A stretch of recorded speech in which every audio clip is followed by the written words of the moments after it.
Izabella Tabarovsky, welcome back to the podcast. It's great to be back. Thank you so much. So, you were just telling me about a feeling of fear that you find the American Jewish community has. And so, talk to us a little bit about this fear. Well, it's something that you read a lot about. You see comments about that online. You see comments about that in articles. People say American Jews are terrified.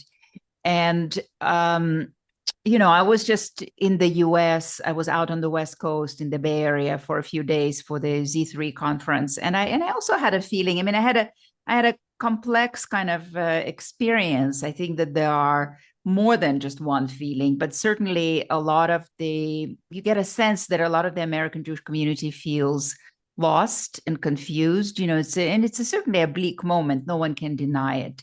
But I think the fear is there, and a loss as to, a sudden realization that, wow, where are we now? And suddenly our place in the American society is less certain, and we're from here. So yes. Is this fear mostly a physical fear, in terms of, imminent danger, or is it more sort of a psychological fear in terms of the dominant institutions and politics? And we can talk both about the right and the left, which I'm going to get your opinion on in a few minutes. Are the sort of consensus of, we don't like anti-Semitism is starting to dissipate, right and left. Well, it's a good question. I'm not sure I know the answer specifically, to what extent it relates to physical fear. I think that it is there. I think people are realizing that there are people who are willing to harm Jews physically. There's no question about that. Um, but I think it's very much psychological. I think it's a realization. I don't even know if psychological is the right term. It's just this realization that suddenly your place in the society is perhaps less assured, which is a completely valid fear. No question about that. Yeah. Has there been? I was thinking about this before because my last episode was about, Nick Fuentes and the anti-Semitism on the right, and obviously I've done plenty of episodes about anti-Semitism on the left. So I'm trying to figure out, if there's been any other parallel examples in the last 200 years of Jewish history where both sides of the political aisle or political extremes have had anti-Semitism, and I've decided. I mean, you can tell me because you're the actual Russian historian, that it seems like it's actually it is somewhat similar to Russia in terms of obviously the Soviet Union. The leftists, at some point they turned virulently anti-Semitic. We've talked about that before, but always sort of the hard right in Russia has also toyed around with anti-Semitism. I mean, this goes back to even the SARS era. So talk to us a little bit about that because your new book, Be a Refusenik, you explicitly connect where American Jews are at, and especially college students, to the Refusenik movement. So talk to us both about, sort of anti-Semitism coming from really both sides, the right and the left, in, Russia, and then subsequent Soviet Union. And then we get connected to the Refusenik movement, who American Jews should know a lot more about, which sadly they don't.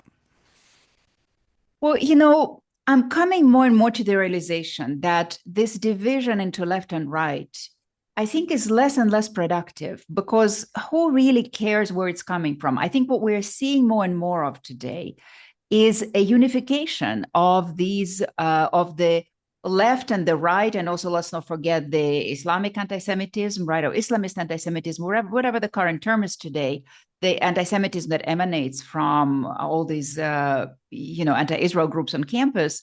Let's not, they are all feeding into one another. And I've been talking recently more and more about, not looking at it as left and right because of it as a spectrum like that, and not even, I mean, I guess the horseshoe works better, but a circle works even better, because I think I think about it as two concentric circles, where, those of us who are in the middle, and I define it as people who believe in liberal democracy and in the kind of American foundational values, etc. So call it center left, center right, I don't know, but all of us are kind of in the center, and all around us are the extremes, which are the far left and the far right, and the the Islamists who are agreeing on one single thing, that Jews are a problem. Whether you call Jews Zionists, whether you call them occupiers, whether you call them, Jews and whatever the far right likes to use, like there are similar. They're all feeding into one another, and so I think that is really what's generating the feeling of fear. That all of a sudden Jews feel really surrounded. It's like wherever you look, there is anti-Jewish rhetoric, and it's clearly now in the political mainstream. It's no longer or rather on the political mainstream, not in the extremes. And that's what's so terrifying and confusing and disorienting. And people are not prepared. I think what happened, since October 7th, everybody has been in this mode of responding on the go, right, on the fly, trying to come up with responses. And it's been really mostly reactive. We haven't really led in this fight, this cognitive warfare against us. And I think now is perhaps the time to start thinking more strategically. And that's partly, I think that's what I was trying to suggest with the book, some strategies that young people in particular can start thinking about. There are no obvious answers. I can't say this is how we win, but I think there are some, at least there are changes in the mindset that I think need to happen in order for us to become more successful at all of this. So let's start with that. There's tension that I've talked about on the podcast a lot, and it's a tension that, I'll be honest, I feel every day as somebody who works on campus for sort of classic legacy Jewish institutions, and also I work for the university, where on the one hand you want to maintain relationships and you want to maintain good standing within government or campus politics or anything like that. So you don't want to go sort of the nuclear option of, let's burn the whole thing down. On the other hand, obviously working within systems and within the institution, you have a lot less of power because, the administration and school knows, well, they're still going to come back. And, even if they're upset, okay, they're still going to be within the normative bounds of student group on campus. The other option, which I've seen many in the Jewish community resort to, I had a long sort of debate about this with Shabbos Kestenbaum a couple months ago on the podcast, is sort of the, from the outside, we just have to attack these institutions until they change and not worry about these, long relationships. And I find myself constantly being caught between the two. I think both have good sides, but I'm curious to throw that question to you and how you're thinking about this from a American Jewish perspective. Well, it's interesting. Two things come to mind. One is to put it in a historical context. When during the Soviet Jewry campaign, what is the Soviet Jewry campaign? The Soviet Jewry campaign is the fight that American Jews led for nearly 25 years. But, it was also a fight by other Jews around the globe really fought in this way. On behalf of Soviet Jews. So there were Refuseniks who were fighting inside, and then there were Jews from the outside the Soviet Union who were fighting on their behalf. And so in that campaign too, and this campaign is really one, I think we should all be studying this campaign. It should be part of our Jewish education because it was a really unique experience for American Jews. And Natan Sharansky, who wrote the foreword for my book, writes about it. It's the one time when Jews really fought for themselves and for their own, for their people, fought for Jewish people. American Jews did.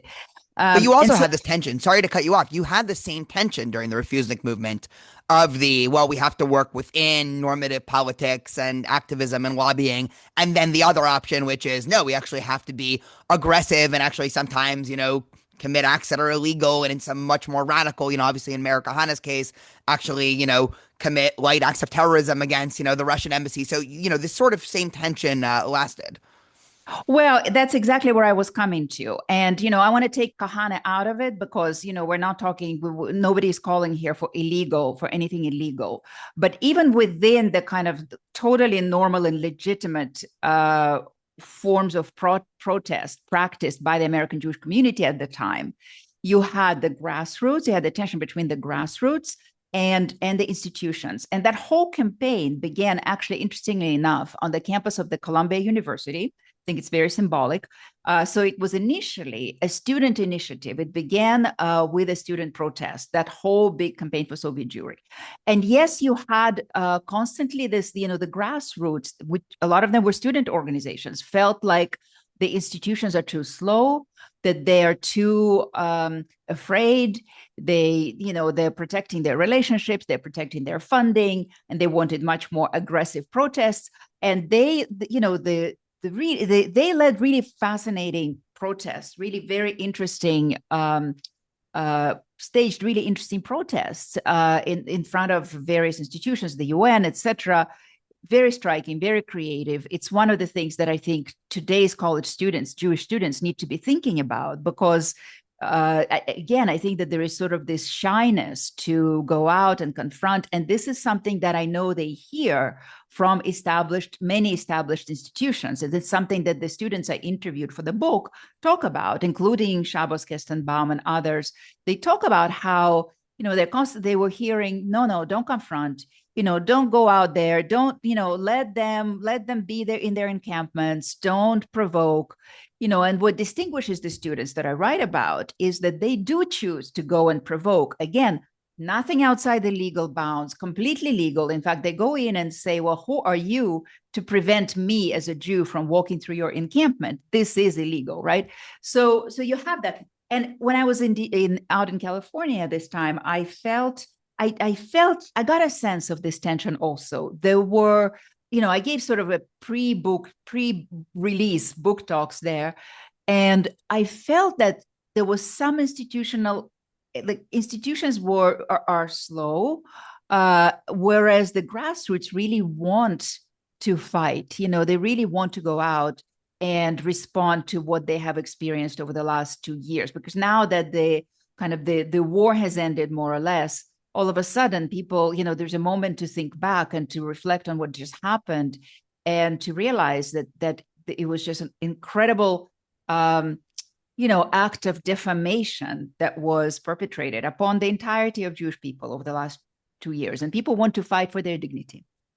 Let me try to provide a counterexample, and then I'll bring up an interesting part of history that I think completely obliterates the argument that I'm going to try to make. So I'll argue against myself for a second. But the counterexample is, now that obviously things are not back to sort of pre-October 7th normal by any means on campus, but things are mostly quiet on most campuses. It's certainly true in Southern California this year. And the fact that we didn't blow up relationships with campus administration now is helpful again. I mean, we still have all the support, both in terms of logistics and security and administrative and financial, from the administration. And if we would have gone the sort of full grassroots level, I'm just talking on behalf of, Hillel for a second, we easily could have ruined those relationships that maybe would have even been, helpful at the time. And it certainly would have been cathartic. We would have found ourselves, now a year and a half later, completely unable to do our job. And I think, this is what I talked to Shabbos about, where when you're on the outside, you sort of have the ability to not worry about the long game, because anyway, you're not, rooted on a campus and anything like that. So there is a little bit of, I think, nuance, and it's not just because, the American Jewish establishment has been, endlessly dragged through the mud. And, I've been very critical of it as well on the podcast before, but just to defend it a little bit, I do think they are playing the sort of long game. Now, the counterexample is, of course, if you think they're being naive in the long game, that's a whole other story. I'm reminded, for a couple of years, I've been teaching this class on American Jewish history, and one of the most interesting and controversial and fraught episodes of American Jewish history is what were American Jewish leaders and institutions doing during the Holocaust. And there's this whole, interesting controversy around Stephen Weiss, who was, just for listeners' background, he was the head of the Reform movement. He was probably the most prominent rabbi in the mid-20th century, and he actually had a very close relationship to Roosevelt. And he's been, criticized, and, you can look this up, don't take my word for it, for essentially Roosevelt told him, don't make a big deal about the Holocaust, it's not, don't ruffle any feathers. And Weiss essentially kept quiet for a couple of years, even after knowing what was happening in the Holocaust, because he was too afraid to ruffle those feathers with the administration or with people that he viewed as having power. So I think there is a real tension here. Again, it's literally something I feel every single day when I'm talking to either politicians or campus administrators of, having, both of these tensions at my side.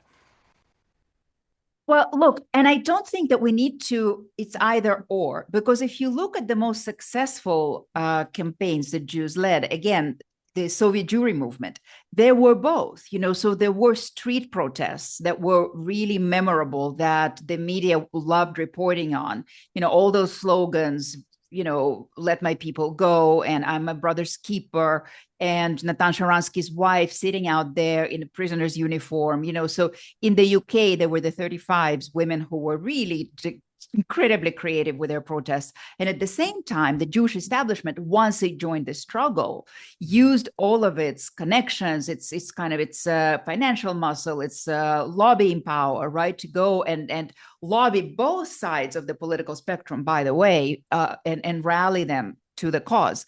And, in the book, which I'll just remind is titled Be a Refusenik, a Jewish Student Survival Guide, one of the students I interviewed, she already graduated, Adela Kohav, but she talked about her experience before October 7th on the NYU campus. And she made a very similar point. She said that in her experience, it's useful to have people who are activists and people who are, and I don't remember the term that she uses, but people who are working with the administration, so there are those who are called to pure activism, which I think Shabbos probably is. And then there are those who are more drawn into campus politics. And she, I think, was exactly that kind. And I think we should be working on both levels. No, I totally agree. I think where it becomes difficult, and I think both sides can be criticized, both the working within and working without, is they criticize the other one for not doing it right. And I think I've seen this a lot, where I think the mainstream Jewish establishment, include Hillel there, probably could be at fault for not supporting these students more. I think that's certainly a story. And, some Hillels, again, Hillel's very, vast and diverse and everything like that. Maybe we can discuss that in a minute. But on the other side, I think a lot of the, activists sort of look back to the mainstream Jewish establishment and say, well, they're doing nothing. They're just interested in, putting out, press releases and raising money. And again, it's just that clearly isn't true as well. So I think that there is some proper balance. What would you tell? I mean, so I talked to a lot of incoming students and also a lot of parents, and I'm curious, if you had a couple of minutes to talk to parents who are trying to figure out, campuses for their children or anything, what would you sort of tell them about this idea of being a refusenik? Well, I haven't worked out my elevator pitch yet on about being a refusenik. I just have the book. So maybe I'll talk about the book a little bit and what I mean actually by this idea, and then maybe we can work out an elevator pitch.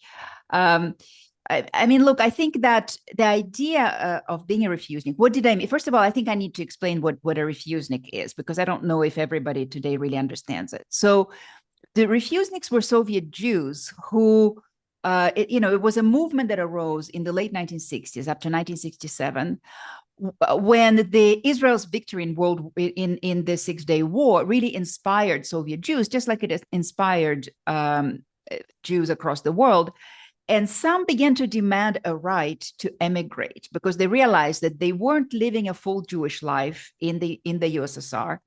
And they wanted to be part of the Israeli story. And so they started applying to emigrate, and they were refused because immigration from the USSR was prohibited. And so because they were refused the exit visa, that was the official term for them. They were called the Refuseniks. But and becoming a refusenik meant actually becoming marginalized, being essentially a dissident, being pushed out of your places of work, your places of your universities, etc. But a group of these refuseniks, so the idea was the state wanted to push them to the side, push them out. But a group of these refuseniks refused that. They refused to submit to the state's demands or to think of themselves as becoming marginalized. They became activists. Sharansky is the best known example, but there were many more of them. They found each other, they got together, and they decided to use their time to actually build a community of people who are dedicated to the idea of Jewish peoplehood, their Jewish exploration of Jewish identity. They began to learn Hebrew. They began to teach one another. I talk in the book about how they crowdsourced their Jewish knowledge because Soviet Jews famously were deprived of all sources of knowledge about what it means to be a Jew.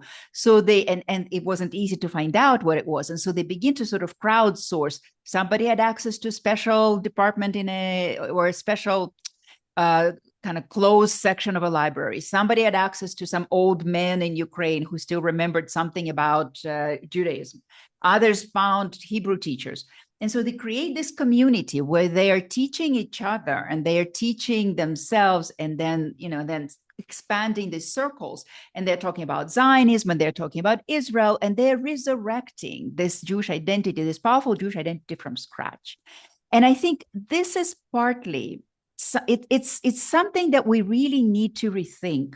This issue of Jewish identity, how do we build it? How do we, I think part of the reason so many American Jews are at a loss is that they don't have a solid grounding, I'm afraid to say, a solid grounding in the notion of peoplehood.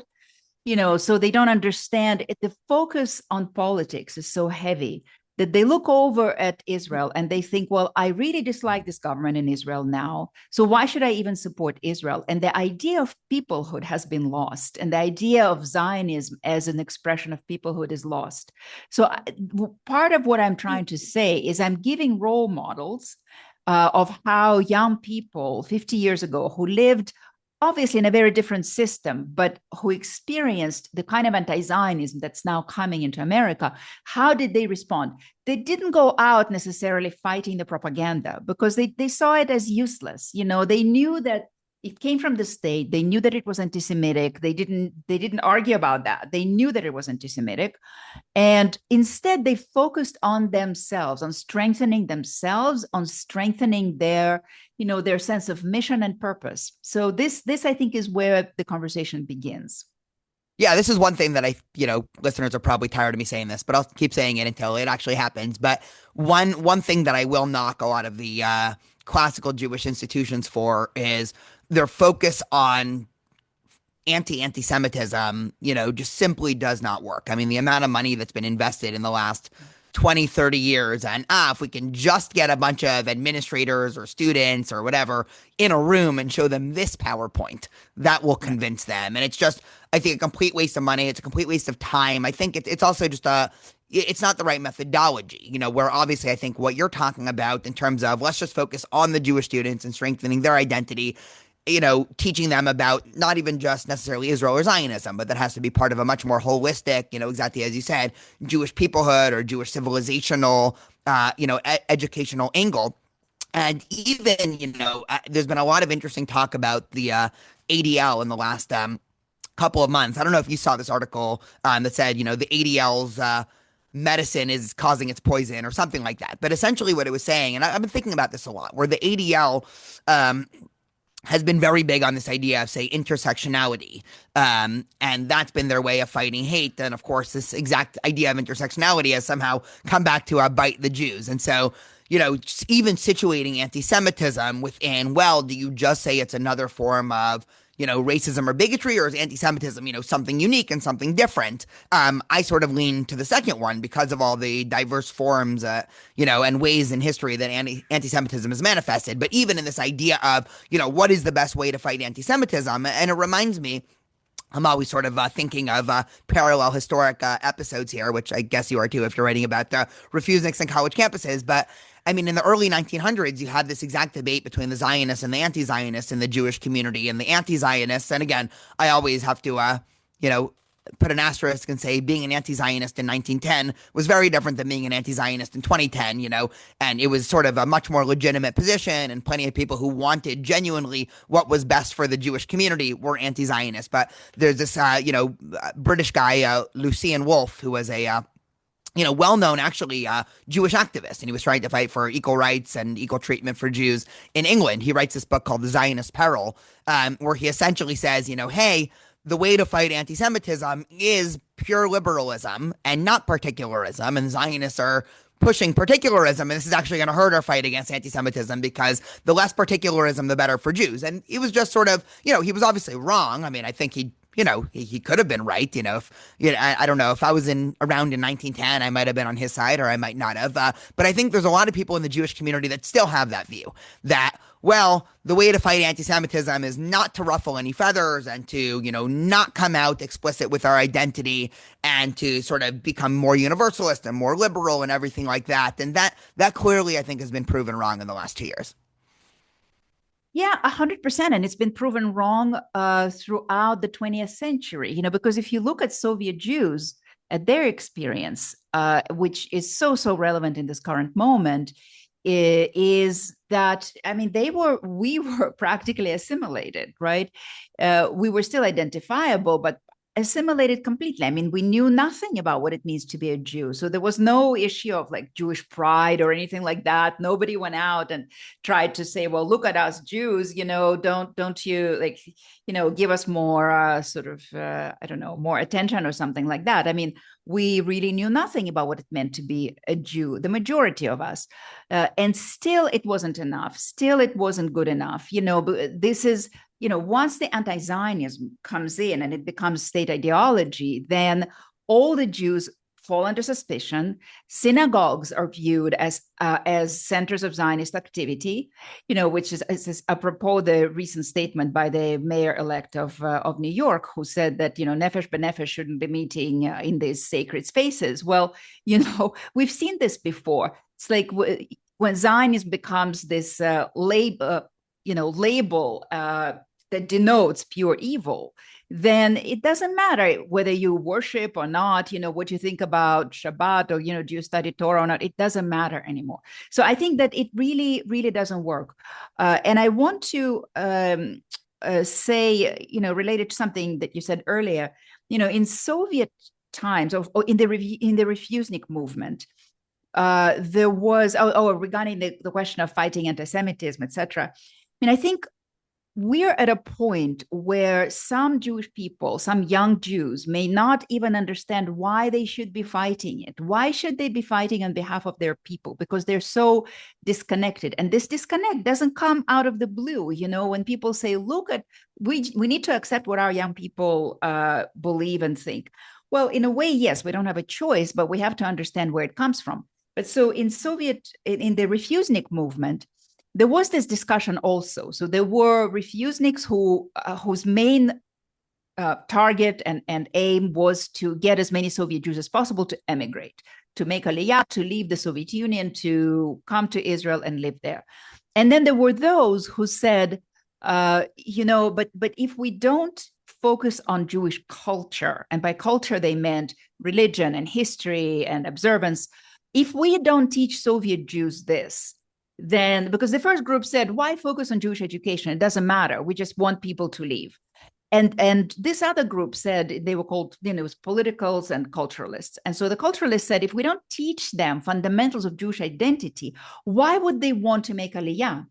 Any kind of a movement toward peoplehood begins with a strengthening of identity. And so there were actually Refuseniks who didn't want to emigrate, who wanted to stay in the country, but who believed in the renewal of Jewish identity, Jewish education. Again, Hebrew, I keep emphasizing Hebrew. I think it's really important inside the country. And so I think that this is also relevant to the current moment. Yes, we have to be fighting against anti-Semitism. I won't say that it's completely worthless. No, not at all. I think it's important. But again, we shouldn't be putting all of our resources into it. Anti-Semitism has existed for thousands of years. We're not going to defeat it. We need to be realistic. But if we don't shift a significant part of our resources into this identity building and peoplehood building aspect of our education, then we simply won't have we won't have Jews anymore who even will understand why do we need to fight this. Yeah, it is one of those questions. I mean, so I just did an episode talking with someone from the Republican Party about Nick Fuentes, and he's not pro Nick Fuentes, but he was defending the normalization of, Tucker Carlson and Nick Fuentes. And, part of me thinks, well, it's important to have these conversations and to provide an obvious counterexample. Part of me is like, what the heck am I doing? You should just let these people scream into the void. The problem is, especially when I'm on campus, when positions are coming increasingly mainstream, it's sort of harder to say, well, I'm going to completely ignore that when I know that a lot of our college students, both from the right and the left, they're endlessly getting barraged with this, anti-Semitism and anti-Zionism and everything. And so if they're not going to listen to me respond, are they just going to be sitting there at 2 a.m. scrolling and reading only pro Nick Fuentes sides or, pro, I don't know, Mamdani sides and everything like that. And I think that this connects as well. There were some Jews, I mean, correct me if I'm wrong, the historic record a lot better than I do. I know earlier on in the Soviet Union, there were obviously many Jews who supported, this is even after the Bolshevik Revolution. Their name starts with a Y, and I'm completely forgetting. It's like some complicated Russian word, Yevetsky. The Yevsektia. The Yevsektia. Okay, there we go. Yeah, I will not try to spell that here live on the podcast because I'll embarrass myself. But mostly by the mid 20th century, they began to lose influence. But there were always Jews in the Soviet Union that were, obviously anti-Zionist, but also anti, Jewish religion, right? I was just interviewing somebody a couple episodes ago who wrote a book about the sixth Lubavitcher Rebbe, and, he was endlessly, derided by, I'm not going to even attempt to pronounce the word, but the, pro-communist Jews as well, who, again, were trying to help the Soviet Union sort of repress Judaism as much as possible. And so where does that fit into the story of Refuseniks, of Jews today who are not just, they don't know much about Jewish community and they're sort of, neutral, but Jews who are actively, pouring fuel onto the fire?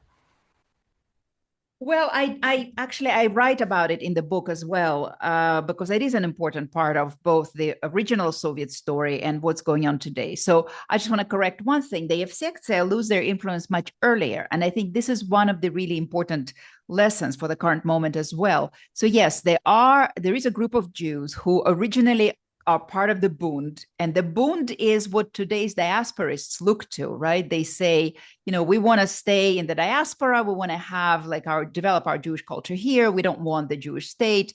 We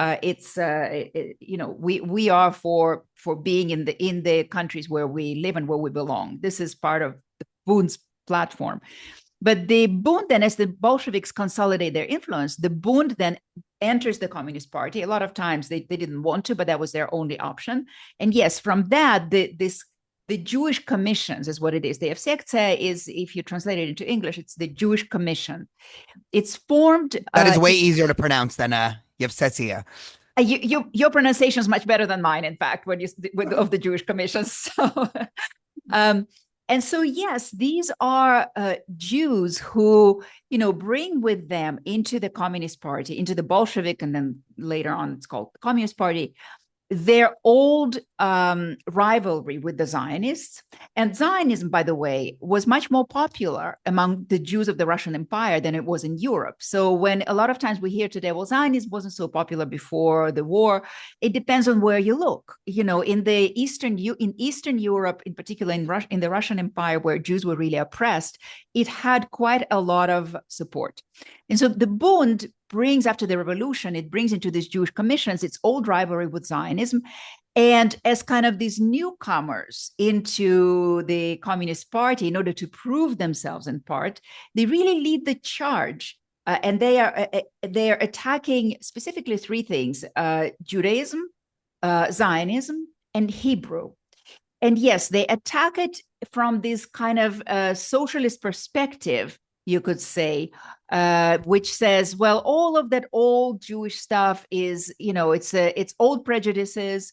We are looking to build a new man and a new society and a new world. And in this world, this religion prejudices will not be needed. And by the way, what is this nationalism? We are socialists, we're internationalists. And what is this language, Hebrew? So yes, they lead the charge. But, the deep irony of that story is that in the 1930s, when Stalin is there, they themselves they find themselves also in the labor camps. They die terrible deaths. Some of them are executed. So, I recently quoted on X this mocking, the Russian socialist Plekhanov mocked the Bund by saying that they're essentially Zionists who are afraid of seasickness, meaning they're too afraid of seasickness to go to Palestine.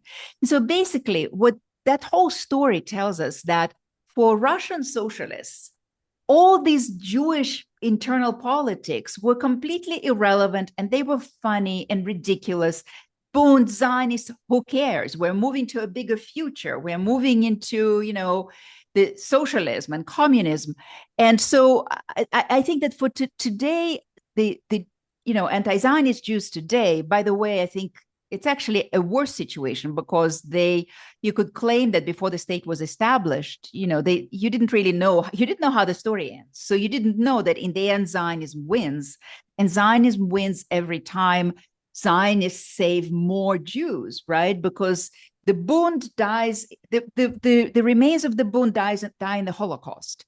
The Zionists take whoever they can out of all of that into Palestine, and then they save more Jews and more Jews and more Jews, right? And every time they save more Jews, Zionism wins, in my view. And so when the anti-Zionist Jews go against the idea of Zionism and Israel, in my view, they go against history, the kind of this historical record. They go against Jewish peoplehood, and I think it's a very I don't know what to call it. Dangerous. I don't know. Sharansky and Troy called them un-Jews, in the sense that they go against the Jewish peoplehood. And I think it's not a bad term, but I think we need to realize that it's not a position that we should accept, because it undermines us as a people. It's also not, and I think you kind of alluded to this, but I'll connect the dots. It's not a position that has a Jewish lineage to it. In other words, even the Bund in its time was a reasonable view if we didn't know how the cards fall out over the next 120, 30 years, right? Like, I can't say if I was around in 1910, I might have been a socialist or communist in the Jewish community, right? I mean, what were the options? Zionism, which seemed like buying a lottery ticket, right? Like a one in a million, before World War I, especially, you had, going back in the shtetl and remaining a Orthodox Jew, and sort of, this is a little bit oversimplistic, but kind of, not paying attention to, the wider political upheavals of the moment. And then, I don't know, I'm reminded everyone's seen Fiddler on the Roof, right? So you have the one guy who's, going to the shtetl and talking politics and socialists, so I think I might have been that guy, right, if I'm being honest. But, fast forward, because that movement, as you said, sort of died out, one, because of, I think, obviously, ideologic and political reasons. Also, a lot of them were murdered in the Holocaust, and a lot of them were sort of forcibly, lost their Jewish identity in the Soviet Union over the next, 30 or 40 years. Anti-Zionist Jews today claim that they're talking on behalf of this lineage, but it's sort of artificial. I think a lot of what they're getting their ideas from are actually external to the Jewish community. So it's not really an authentic Jewish traditional view that's sort of, coming up. I always say this and it upsets people. It's one of the reasons why in my head I create a very strong differentiation between liberal anti-Zionist Jews and, say, groups like Satmar, right? I don't agree with Satmar at all, but whether people like it or not, Satmar is a legitimate Jewish position. It's one that I disagree with, but they are drawing on 2,000 years of tradition to buttress their argument. Satmar is not sort of a contemporary anti-Zionist view that's coming from, propaganda from, Russia or Iran or anything. And that's different than, your average Jewish progressive who's anti-Zionist. Much of what they're recycling, they might think they're, reclaiming the tradition of the Bund or whatever, but really they're just pushing, Iranian and, Muslim Brotherhood talking points that are around. I don't know if you have anything to add to that. There's a couple other questions I want to ask you. Well, I mean, and they're recycling, and this is really what brought me to write this book. I mean, they're recycling language that was created by the Soviets for the global left, and that's what's so, as you say, you're exactly right. They're not drawing on Jewish tradition; they are drawing on an anti-Jewish tradition, a tradition that was specifically and explicitly devised to attack Jews, both in the USSR and also to arm those who wanted to attack them outside the country.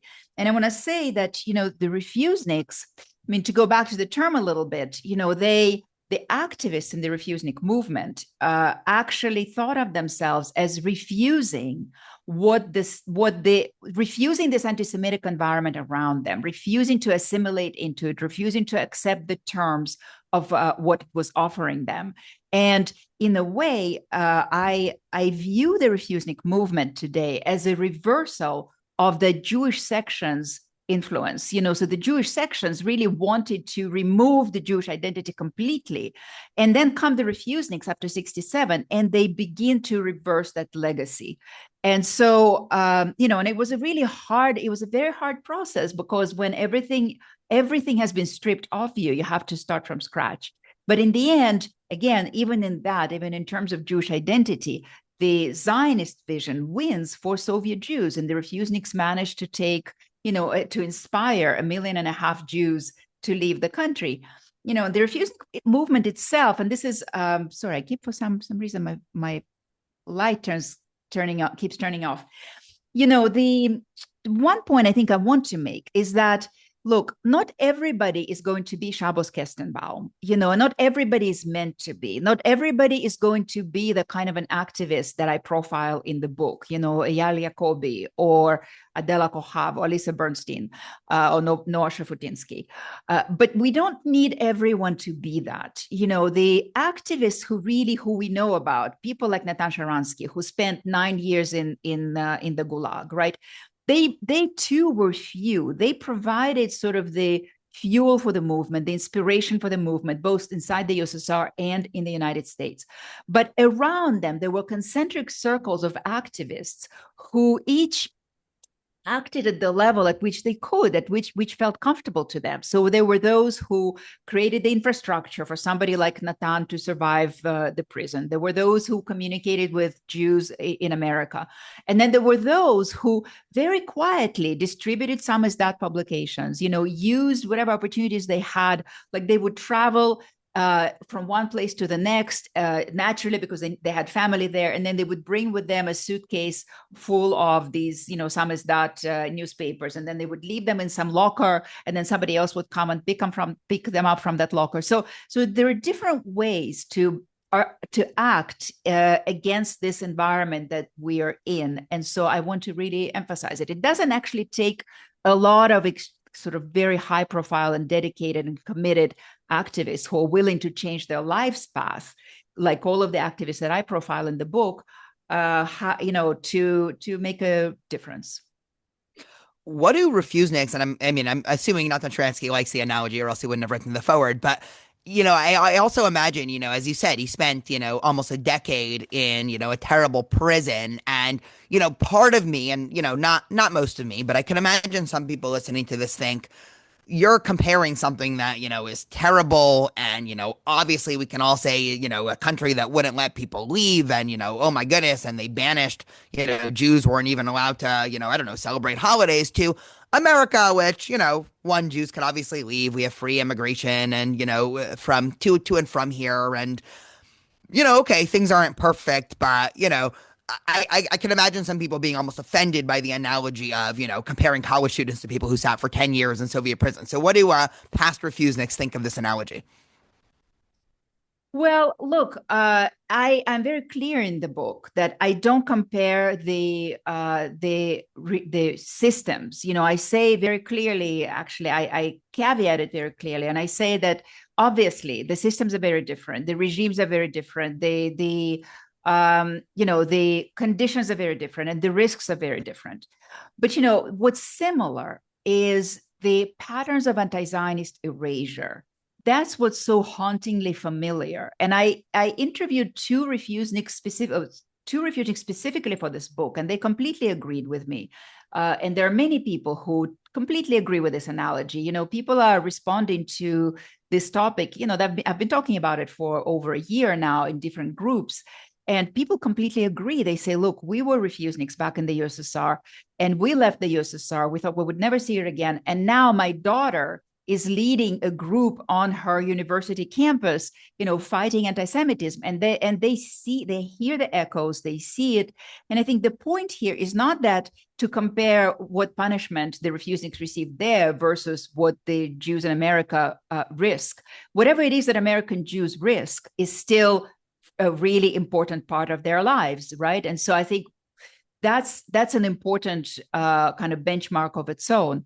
And I think the point here is to actually show American Jews that if they continue, things will not improve. That's what I'm trying to say. On their own, things will not improve. The anti-Zionist anti-Zionism today is fashionable. Anti-Semitism is fashionable. It's not just widespread. It's actually fashionable. It's how people. It's a calling card. It's an entry point. It's how you enter certain groups. And American Jews who think that this will blow over now that the Gaza war is over really don't understand it. And I think I'm hoping that that the book, Be a Refusenik, would be a call to action, because even if things quiet down now, we cannot afford to just kind of breathe a sigh of relief and move forward. We need to be thinking ahead, because at the next turn, at the next kind of conflagration in Israel, it will all come back again, but at an even higher pitch, because it never goes away. It's part of the same kind of long trajectory of attacking not just Israelis, but also Jews in the diaspora. So this is really the call to action that the book is there to provide a call to action. Do you believe this is a little bit of sort of a philosophic or overly, philosophical question? But do you believe that Jews actually have any true allies in America? Obviously, I'm not talking about individuals, but I'm talking about, obviously so much of the last, 20 or 30 years has been Jews on the right arguing, well, Democrats don't like you, so become Republicans, and, vice versa, oh, Jews should only vote Democrat because Republicans are anti-Semites. And it just seems like in the last couple of months, it's just been so obvious that neither political party actually cares about Jews. They're willing to throw Jews under the bus. And it just seems like so many other groups, right? You have so many, minority groups that when Jews are allied with them and it's expedient for them, they ally themselves with us. And then the second that that's not popular anymore, they throw us away.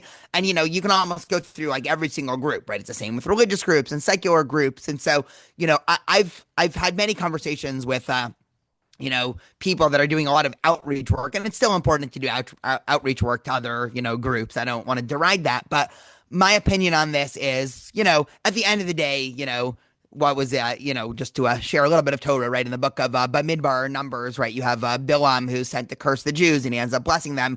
But he says one thing that's sort of stuck, where he says, Am leveded yishkon, right? That Israel is a nation that dwells alone. And, right, many people have taken that to mean, at the end of the day, we are by ourselves, and we can't trust on any other group, right, be it religious or political or right or left, to actually come and bail us out. This really actually has to be work that we do ourselves in the Jewish community. But I'm curious what you think of this question of allyship, and whether or not there are actually other groups that we can trust and we have coalitions with and all that. I have a lot to say about this, because I think sometimes, first of all, I think that the question I wanted to ask you when you began speaking was define true ally. What is a true ally?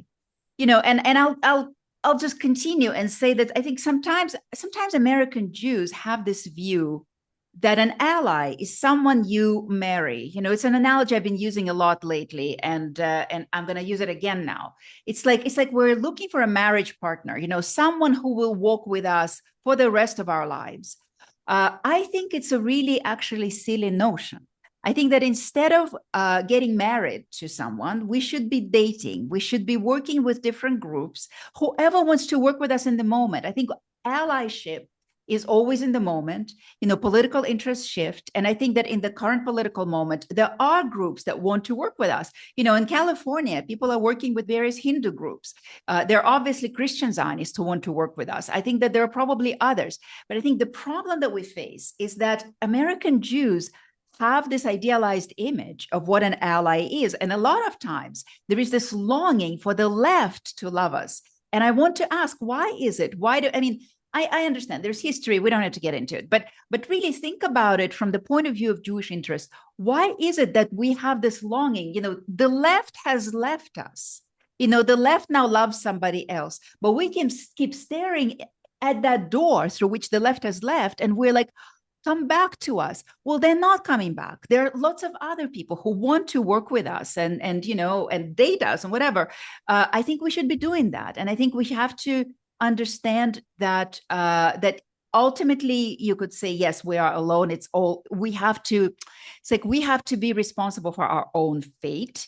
And this is partly what, the book is about, Be a Refusenik, also recognizing that it's up to us, and we have to put our Jewish interests first. I actually have a whole chapter called Lead with Jewish. And in that sense, that quote that you gave, I think is really very appropriate. But we will have friends along the way, and we do have friends along the way. We just have to stop longing for that one ally who has ditched us. Yeah, well, the friends along the way, and what you're kind of saying is much more sort of a realpolitik view than an idealist view. And I think the reality is that Jews in the liberal world, or Jews on the left, sort of have that idealized view of, intersectionality, or, if only, all of our interests are actually the same, and we're trying to fight against, in classical Marxist thought, obviously it's the, ownership class, and in, sort of new cultural Marxist, it's the, oppressors or the white man, or, whatever the thing is. And Jews, on the left say, oh, this is great. This is sort of a very idealistic view of allyship versus where I'm at now, which is I'm totally just a pragmatist, right? Like if, Yes. one group is going to help my interests today, great. I'll vote for them. I'll show up to their community events. And if Yeah. 2 years later, they're flipping, okay, great on the other side, meaning I feel, on the roller coaster that is American politics. I mean, in the last election, at least for Congress, I voted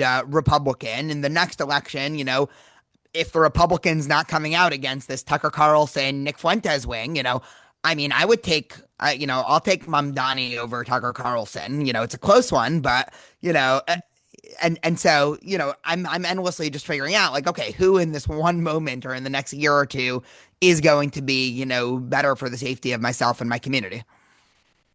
Well, that's exactly right. We have to become a lot more pragmatic about the way we think about it and the way we will work with our allies. So we've been talking for a while. Is there anything else that we want to discuss in terms of either this or the book or anything else? Well, perhaps going back to the question of what the recommendation for parents should be. I think it's really important that I had a conversation recently where somebody said, well, we still want our children to go to the elite Ivy League schools because most companies still hire out of them. It's better prospects, etc. And I think, if that's what people prefer, obviously it's a question of values, but I think if that's what people prefer, it's important that their children realize and they prepare them for it, that they will encounter anti-Zionism and that they be prepared for it. And I think, again, this is going back to the question of, how thick is your Jewish identity? How well prepared are you? You go back to Refuseniks, they were impervious to anti-Zionist propaganda. Like they did not allow it to penetrate them and hurt them kind of on a deep level because they knew who they were. They knew what that was.